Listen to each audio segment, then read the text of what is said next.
Hey, welcome to the Backwoods Gourmet. Today we're making chorizo chili in the Dutch oven. Y'all stay tuned.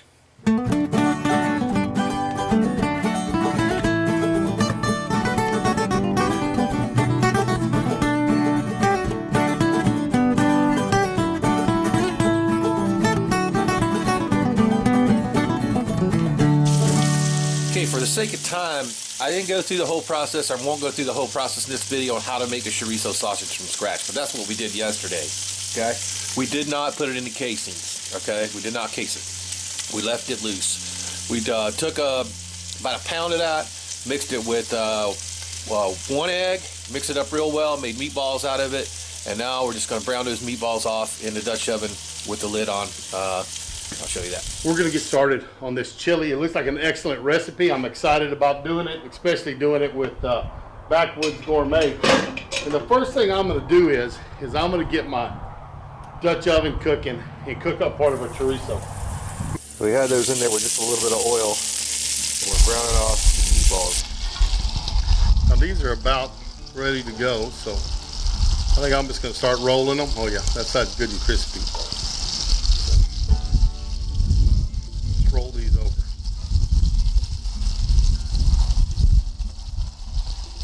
Start browning some other sides on them. These meatballs are about ready to go, but let's check in with the Backwoods Gourmet and see how his are looking. See, those have all browned pretty nicely. They don't have to be cooked all the way through at this point. They'll be going back in the sauce a little later. We're going to go ahead and get them out. Oh, we call that on the bottom down there yum. But it's part of our prep for the chili. We have some, these are some dried New Mexican hatch chilies sent over to us from San Antonio. So that's going to be the chili component, or part of the chili component for our chili. So we're going to just roast them a little bit in some good old cast iron there until they start smelling awesome.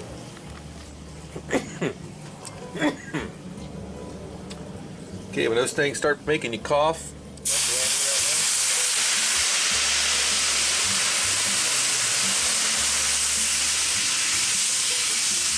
put in some water, let them come up to a simmer. We'll simmer them till they're nice and tender. So now that the meatballs are done, I'm going to go ahead and go in here with just a little chunk of loose chorizo sausage. And I'm going to break that all up. There want to be some, some meat throughout the sauce, so I decided to break this up a little bit. Now, if you're not using your homemade, cut your chunks of your regular chorizo sausage and do them first, and then, of course, take some of the chorizo out of the skin to do this part. But instead of meatballs, you would just have, little slices or chunks of your chorizo. You could leave the casing on or take it out, either one.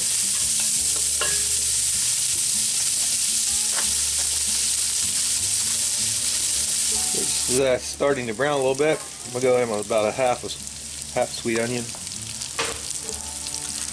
Give that a little stir. The chorizo sausage already had diced onions in the sausage. We're gonna add those for texture, because the onion in the sausage was in the grinder. Also, we're going to go ahead and we're going to do beans with this. I know traditional Texas style chili does not have beans. We got some beans. I'm not sure if we'll put it in the chili or not, or serve them on the side. The onions are just starting to clarify. I turned the heat way down. Okay. We got about a tablespoon of fresh chopped garlic. 2 tablespoons of fresh chopped cilantro. I'm going to kind of mix them in there and let it continue to sweat just a little more. Let all that kind of cook together. We're going to take this chorizo out of the pan. It's cooked all the way through. It's nice, it's brown, the onions are soft, the garlic's in there, cilantro's cooked down.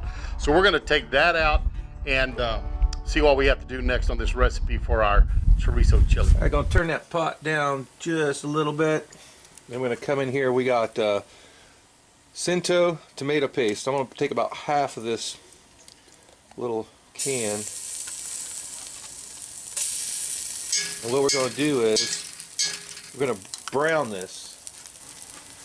I'm going to brown it right in that fond, and a little bit of oil from.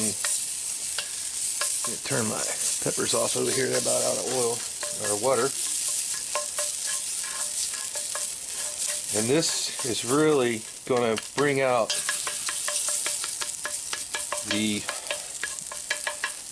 bouquet of those tomatoes in that paste. These are very concentrated, as you know, and there's some magic that happens here at this step.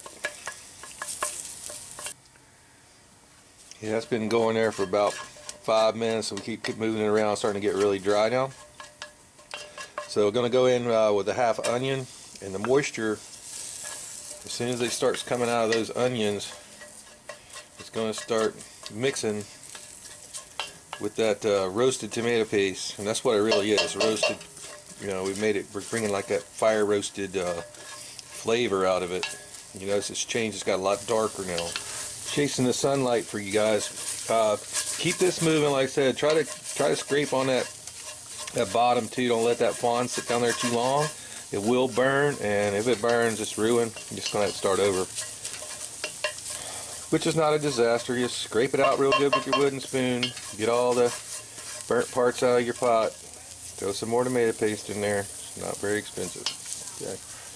But that's looking about perfect there right now. So we're going to go ahead and grab a can of diced tomatoes and pour the juice off of them a little bit first. That should give us a little moisture to raise the fond.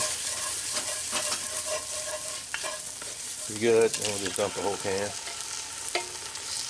Alright. And we'll just mix that till it's all well incorporated. It comes up to a bubble.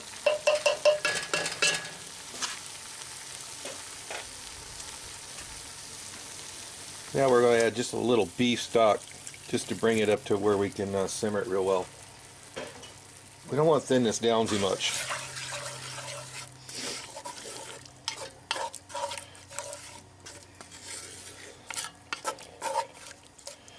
At this point, we put the lid back on.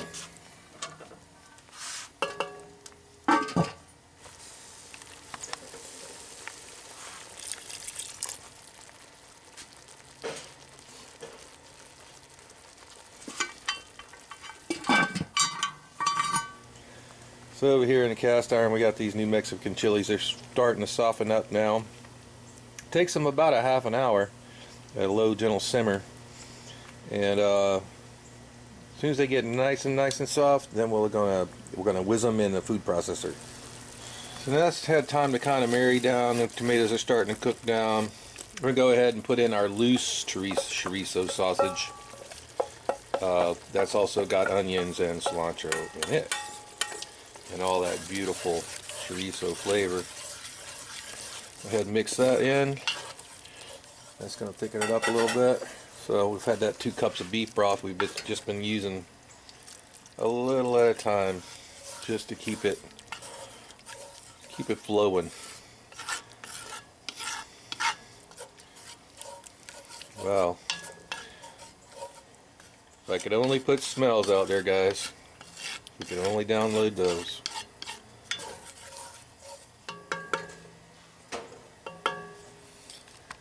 Well, alright, well, here's where everybody out in Texas and out in the Southwest is going to go, "What are you doing?" But the rest of us, we like some beans in our chili. And they're beautiful. I want them to really soak up some of that flavor from the tomato sauce. Just makes it all, you know, hey, it makes the dish go farther. I think that's probably why people started putting beans in it to begin with. Or maybe because it was just left over and they threw it all together. I don't know, but I know people in Texas don't like beans for chili, so I apologize to all those folks in Texas. We are going to use some real New Mexico chili on it, though, so be happy for that. Those were small red beans I used.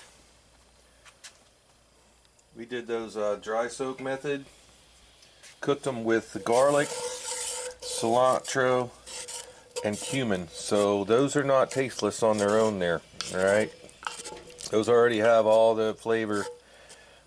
They would have been great by themselves. So, you know, you can't please all the people all the time. I've had some comments, oh, you just ruined it, you put beans in it. You know, you guys want to go back and look at our competition chili video that we've done quite well with. It has beans and it depends on the competition you're in. Of course, Texas, they don't allow that. What I have here is the paste off those chili peppers, and did the 5 peppers, and probably had 2 to 3 cups of water that I steeped them in. And what I'm going to do is I got about a cup of that water and I just pureed them. So they're pureed.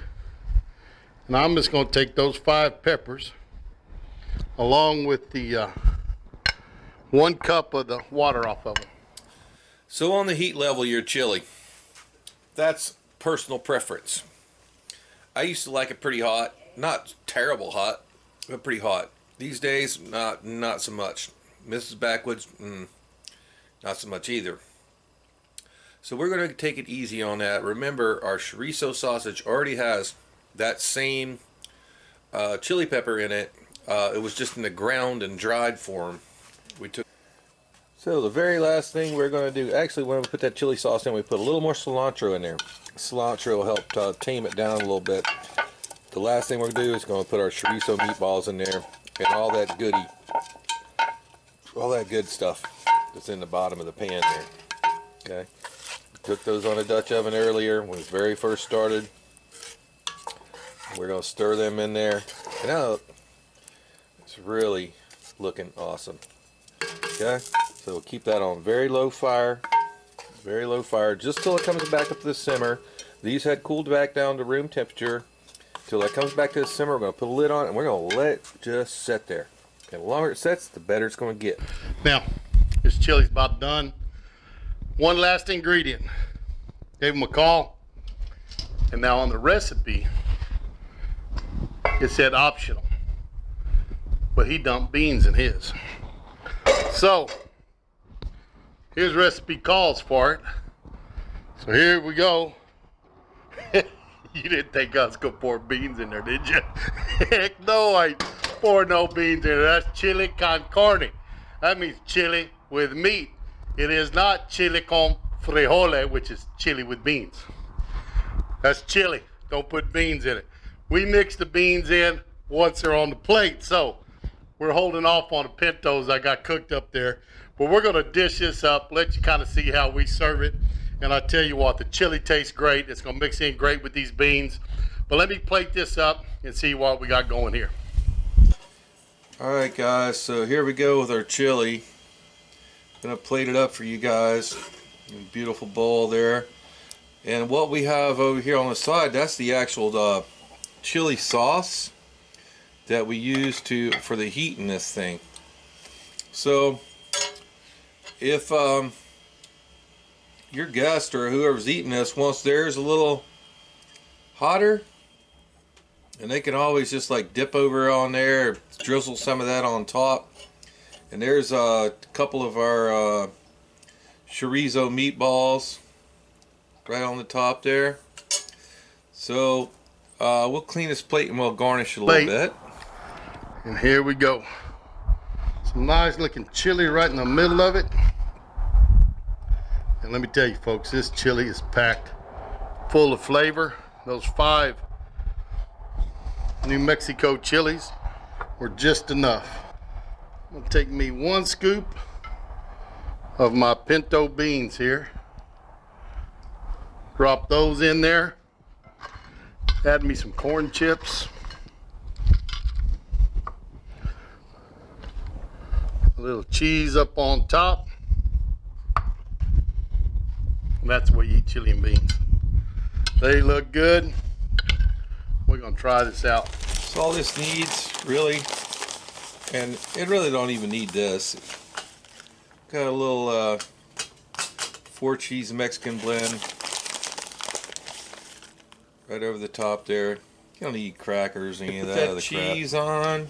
And the final garnish I have for it is some, you know, we cooked some of the chorizo sausage real crispy. And you know, it's like real crunchy and crispy. So we're going to put a little bit of that right over the top. And there you go. Chorizo Chili, Backwoods Gourmet style.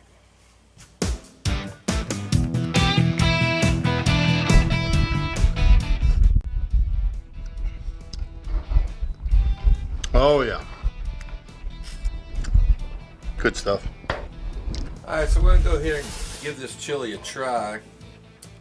You know, it's got beans in it, alright, Texans. Most of us like beans.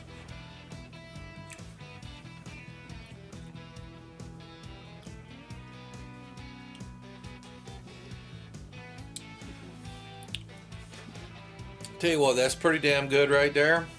Even with beans. That chorizo sausage really comes out. Appreciate it. Hope you enjoyed this little video that we put together here for you tonight with our two channels, Backwoods Gourmet and Texas Style Cuisine.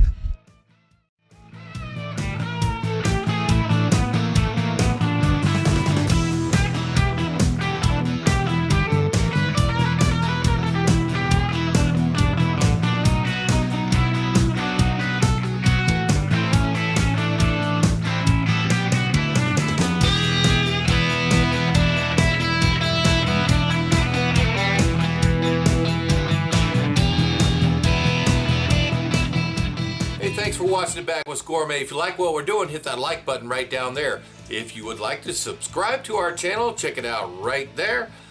If you want to see our last video, it's right up here. And for a whole playlist of cast iron, Dutch oven cooking, it's right up there. We'll see you next time.